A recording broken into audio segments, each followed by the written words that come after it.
Hello everyone!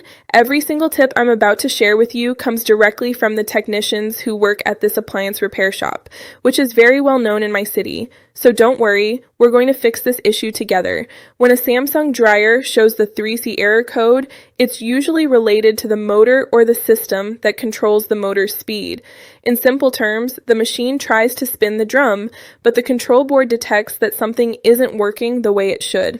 At the shop, we've seen quite a few machines come in with this exact message, and most of the time, the issue is in the part that controls or detects the motor's movement. A lot of customers tell us a very similar story when they bring in their dryer. They say they turn it on, the drum tries to spin for a second, and then the error shows up right away. Some even say things like, "It sounds like it wants to start, but it stops immediately." That gives us an important clue, because it usually means the system detected an incorrect signal from the motor and shuts the cycle down for safety. From there, we start checking the most common causes, and one thing we find very often is an issue with the motor connections. It may sound simple, but heat and vibration over time can loosen connectors or slightly shift the internal wiring.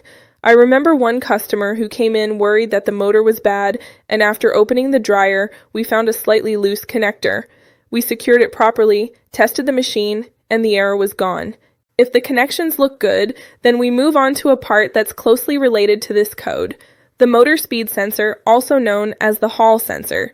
This small component tells the control board how fast the motor is spinning. If the signal it sends isn't correct, the dryer thinks the motor isn't working properly and triggers the 3C error. We've seen several cases where the sensor starts to fail over time and causes exactly this behavior.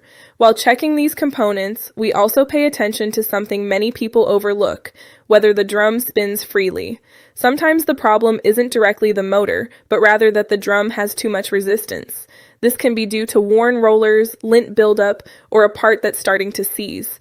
When the motor tries to turn and encounters too much load, the electronics detect something abnormal and display the error. In more advanced cases, the issue can end up being the motor itself. It's not the most common cause, but we have seen motors that are worn out or lose power when starting. One customer once put it perfectly. The dryer works sometimes, but other times it throws the error and won't start. When that happens, it usually means the motor is beginning to fail, and the typical solution is to replace it. There are also less common situations where the problem lies in the main control board, which manages the entire operation of the dryer. If that board stops interpreting the motor signal correctly, it can trigger the 3C code even if the motor is in good condition. It's not the first thing we check at the shop, but when all other tests come out fine, that component definitely becomes a suspect.